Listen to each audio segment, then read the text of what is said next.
So my pain has always been something that has rooted me deep within my own body and my physical experience, and not the necessities outside of me. See, many people base their life on what is being asked of them.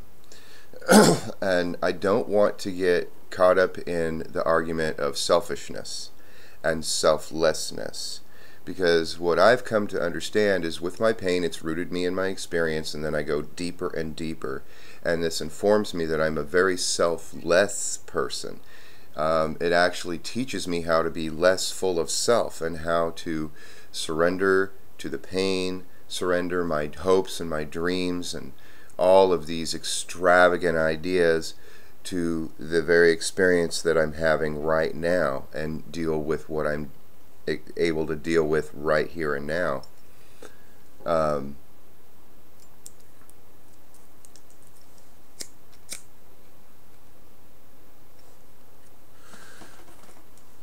and the reason why I feel this is very important is that I see people going out and being selfless. You know, there are those few examples that are truly, genuinely selfless individuals.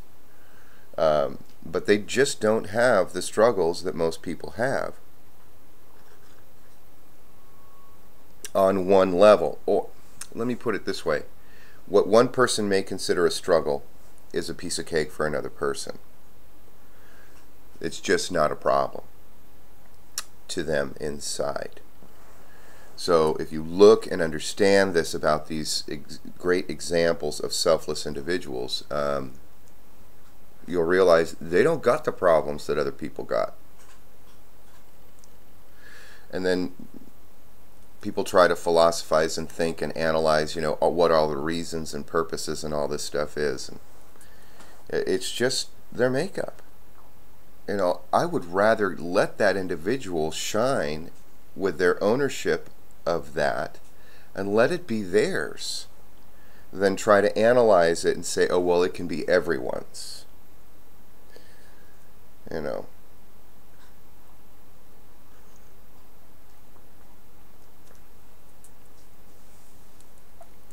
I'm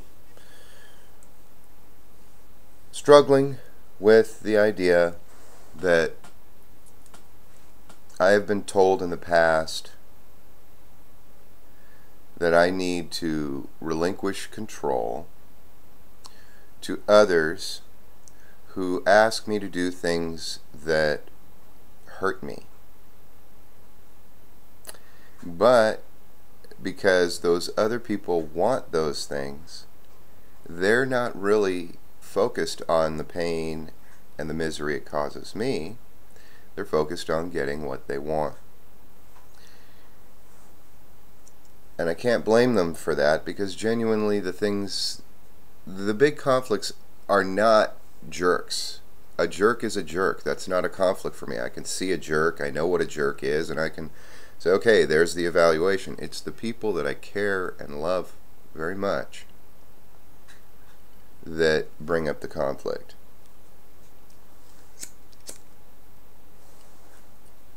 I have to stay within my limits. If I don't stay within my limits, then I go into a state of unconsciousness where my body is just instinctually, you know, like that, like the athlete that's just going. You just go. And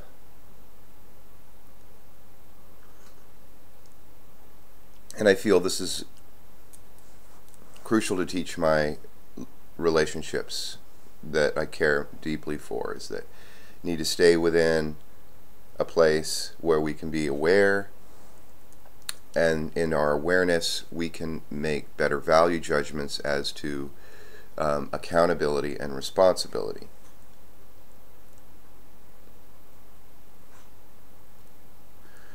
But I've also come to realize that there are people out there that are generally okay. Just okay. And they've lived their life okay for many decades, more decades than I've lived. And it's not my place to go mess with that. If it ain't broke, don't go fix it. If it causes me a situation in which I have inner conflict, I need to resolve that. It's within me. And I can't, I'm not going to try to make the winter season a summer season. It's just not the way it's done. You ride out the winter and the spring in anticipation for summer.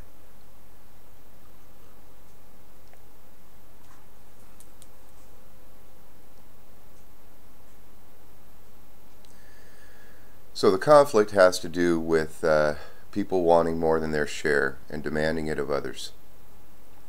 And that's not so much the problem as when I say, okay, that's beyond my limits. I have limits, that's beyond me, and I'm not going to go there.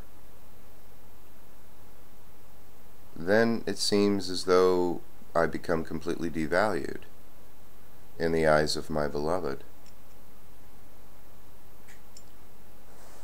And I've had to try to understand this. The only things that bother me are the things I care about. The only things that cause me anxiety are the things I don't understand. So something can bother me, and that's really, it doesn't create stress. There may be some healthy tension there, but it doesn't create stress.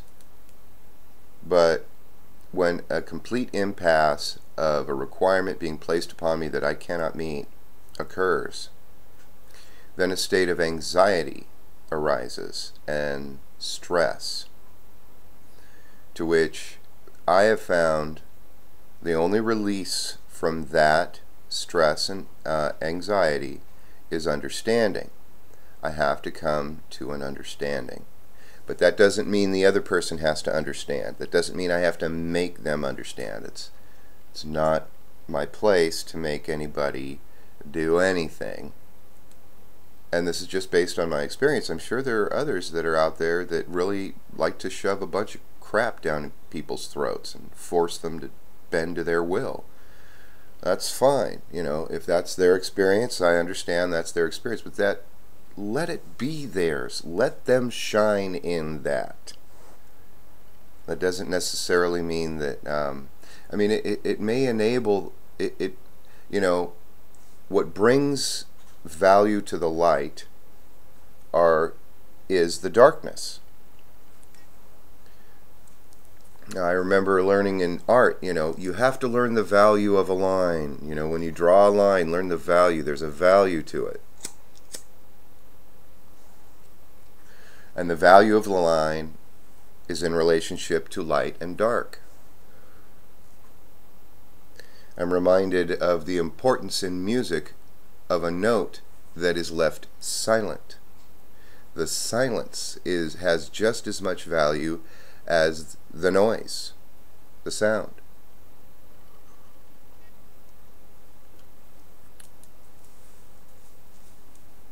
They affirm each other. So by allowing somebody to be a tyrant, for instance, can bring that character to a heightened state, to where there is a realization and understanding. Oh, maybe I'm behaving a bit tyrannical, they might come to terms with. Or they might fall to their tyranny. Or we might actually find a society that wants to be tyrannized.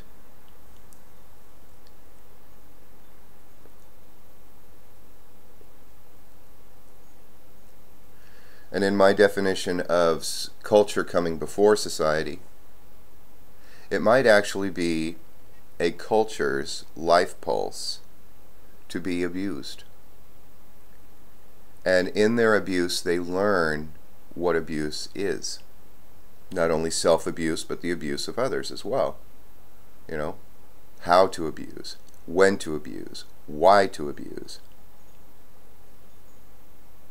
And then you have the realization and understanding, and you go, oh, I get it.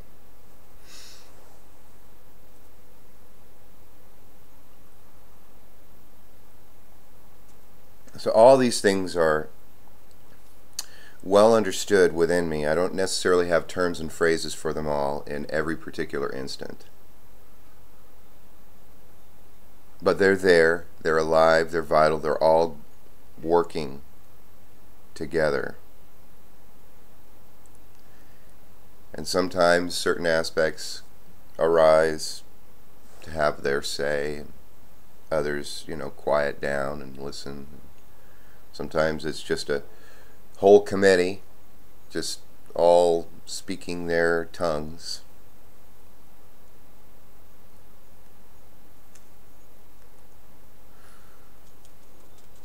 Yet I find that if I don't stay true to my experience, then it all turns to nothing. Everything becomes devalued. Then I'm cast about the winds of change and at a will-o'-the-wisp, just blowing all over the place. And there are a lot of people that will benefit from that. If I don't have an anchor, if I don't have a root, if I'm not sound, if I don't know where I stand in time, if I don't have a stance and posture in relationship to life, then they can do whatever they want with me. Tyrannically.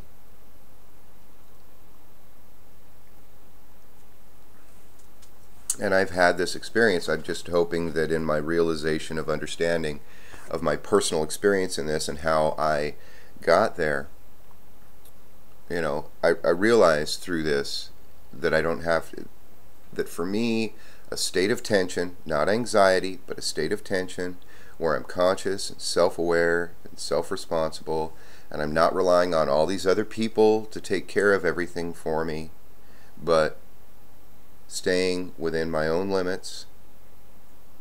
And if somebody chooses to say, hey, I can shine if we relate to each other, and that shining actually is a weakness of my own, a limitation, for instance, shine on, shine on. But I have suffered so much pain personally, individually, that I'm continually aware of my limitations, so I this egomania is kept in check, and that actually keeps the tension up, where I get energized and say, I feel so great, this is so awesome, but I've got my limits. Brings me back down to an even keel, so to say.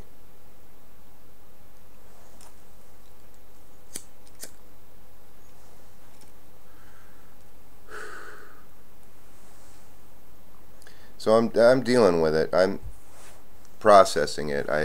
I'm not moved into action because of the impasse with the individuals that are my beloved, and the